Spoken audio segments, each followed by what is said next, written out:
Hi అండి, welcome to Vijaya's Dasari. పక్కా కొలతలతో పర్ఫెక్ట్గా, క్రిస్పీగా, చక్కగా స్వీట్గా, చిన్నపిల్లలు కూడా ఎంతో ఇష్టంగా తినేలాగా ఉండే ఈ పర్ఫెక్ట్ మైసూర్ పాక్ని ఎలా తయారు చేయాలో చూద్దాం. ముందుగా దీనికి 2 కప్పుల పంచదార తీసుకోవాలి. 2 కప్పుల పంచదారకి 1 కప్పు వాటర్ పోసుకొని పాకం తయారు చేసుకోవాలి. ఇది 1 కప్పు శనగపిండి.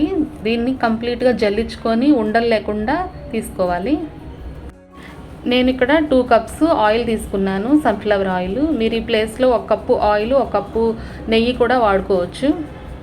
ఇప్పుడు స్టవ్ వెలిగించుకొని ఈ ఆయిల్ని హీట్ చేసుకోవాలి.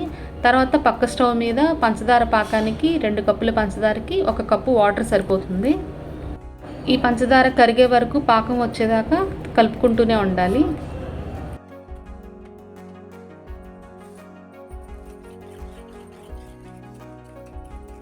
ఈలోపు ప్లేట్ కానీ బౌల్ కానీ తీసుకొని దానికి ఒక 2 స్పూన్స్ నెయ్యి రాసుకొని పక్కన పెట్టుకోవాలి.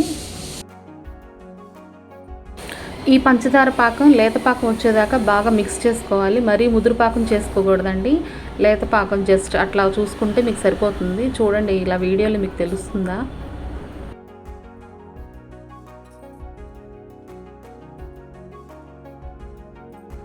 ఈ పాకం కంప్లీట్గా తయారైన తర్వాత దాంట్లో 1 కప్పు శనగపిండి వేసుకొని ఇలా విస్కర్తో అయితే ఉండలు లేకుండా ఉంటుంది. బాగా ఇదంతా మిక్స్ అయ్యేలాగా బాగా మిక్స్ చేసుకోవాలి. ఇక్కడ నేను ఆర్టిఫిషియల్ కలర్స్ ఏం వేయలేదండి, అది న్యాచురల్గానే ఉండటానికి బాగుంటుందని చెప్పేసి. ఇక్కడ యాలకుల పొడి కూడా మనం యూజ్ చేయలేదు, ఎందుకంటే దాంట్లో ఉన్న న్యాచురల్ స్మెల్, ఆ టేస్టే మనకి బాగుంటుంది.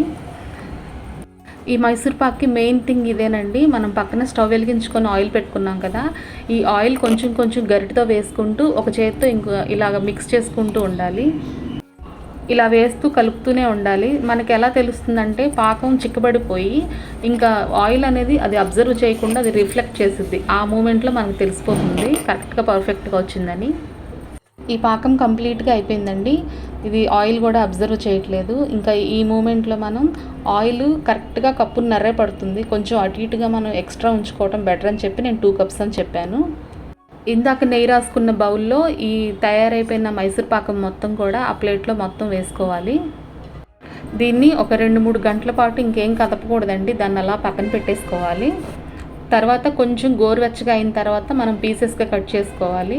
మరి గట్టిగా అయిపోతే కనుక మనకి మళ్ళీ కట్ చేసుకోవటం అవ్వదు, కాబట్టి అది గోరువెచ్చగా ఉన్నప్పుడే పీసెస్గా మనకి ఏ షేప్ కావాలంటే ఆ షేప్ కూడా కట్ చేసుకోవచ్చు. ఈ రాబోయే పండుగ సెలబ్రేషన్స్ అన్నీ చిన్న చిన్నవే 4 వంటకాలు చేసుకుందాం అని అనుకున్నప్పుడు ఈ మైసూర్ పాక్ని కూడా తయారు చేసుకోండి. చాలా చాలా టేస్టీగా ఉంటుంది. తర్వాత ఎలా వచ్చిందో కూడా మాకు కామెంట్ చేయండి. ఇది కంప్లీట్గా చల్లారిపోయిన తర్వాత ఒక ప్లేట్లోకి అట్లా బోర్లించుకొని చక్కగా ఇలాగ కట్ చేసుకున్నవన్నీ పీసెస్గా తీసుకోవచ్చు.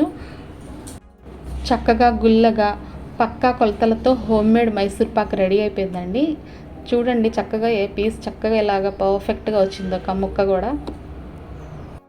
ఈ వీడియో మీకు నచ్చినట్లయితే ప్లీజ్ లైక్ చేయండి, సబ్స్క్రైబ్ చేసుకోండి. Thank you for watching.